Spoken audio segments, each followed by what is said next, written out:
Détaillons le fichier pour auto-entrepreneur qui permet d'importer de son compte bancaire les opérations effectuées, de les catégoriser et sous-catégoriser pour en tirer un onglet Finances permettant de voir les entrées et sorties d'argent par catégorie et sous-catégorie et bien sûr par mois.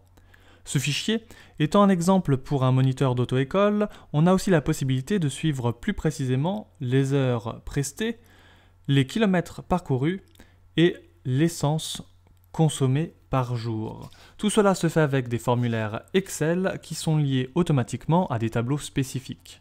Mettons en place dans cette vidéo les variables publiques. Variables publiques qui vont donc nous servir pour notre code VBA, nos macros, qui vont intervenir à différents moments du fichier, bien entendu. Donc on va l'avoir pour certains formulaires surtout, mais aussi bien entendu pour toute autre automatisation qu'on pourrait faire dans le futur. Alors, l'intérêt des variables publiques, c'est que du coup, ces variables vont être disponibles pour tous les modules et tous les formulaires qu'on va créer au sein de ce fichier. Alors, par convention, ici, ce qu'on va faire, c'est tout simplement créer une variable publique pour le fichier. Et donc, c'est pour ça que nous avons une première variable qui est définie as workbook. Et après, nous définissons du coup une variable publique par onglet. Et donc à chaque fois, on va faire précéder le nom de la variable par WK si c'est un fichier et WS si c'est un onglet. WS étant l'abréviation de worksheet. Alors là, comme vous pouvez le voir, en fait, tout simplement au début, ce qu'on va faire, c'est vraiment que, entre guillemets, de l'administration.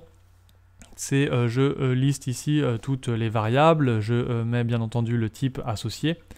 Et puis donc après, par la suite, je vais lier ce nom de variable avec le nom de l'onglet précisément.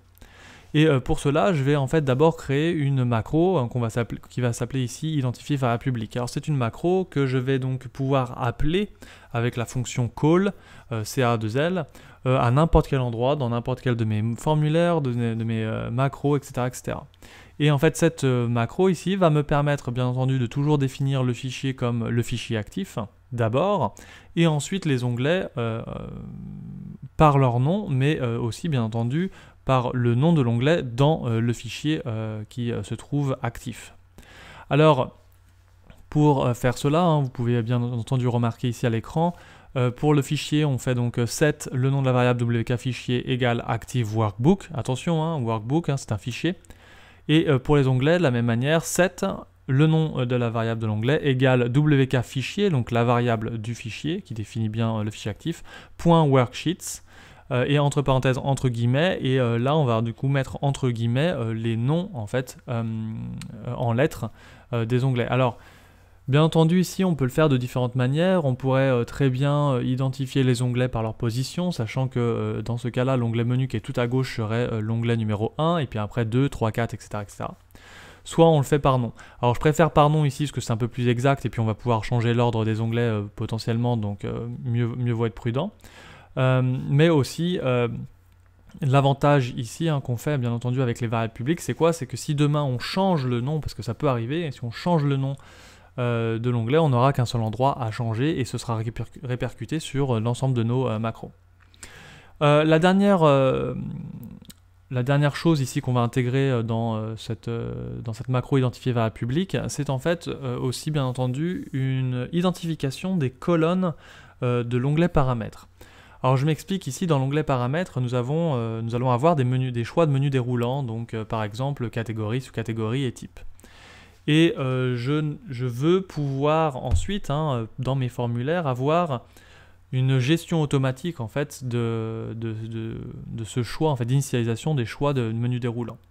Et pour ce faire, je vais me référer toujours bien entendu à la même colonne, aux mêmes colonnes qui sont dans l'onglet paramètres. Alors l'onglet paramètres du coup va être très figé.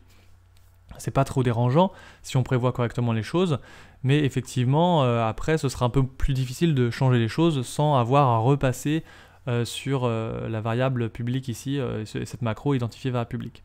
Alors c'est un avantage aussi, puisque du coup si ça change, on n'a qu'un seul endroit à changer bien entendu, mais l'intérêt ici après c'est du gain de temps, c'est-à-dire qu'on va pouvoir dire tiens, réfère-toi à cette variable call par type par exemple, qui va se référer donc à la bonne colonne pour trouver le type, les différents choix de menu déroulant de type.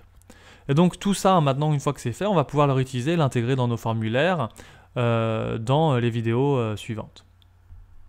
Merci d'avoir regardé cette vidéo, j'espère que cela vous sera utile. Si vous souhaitez retrouver l'ensemble des fichiers et les télécharger, n'hésitez pas sur ma page Patreon, le lien est dans la description. Vous pouvez aussi m'aider et me soutenir en vous abonnant ou d'ailleurs en regardant une autre vidéo. Vous pouvez aller sur ma page auteur sur Amazon et bien entendu commenter ou partager cette vidéo. Bonne journée à tous!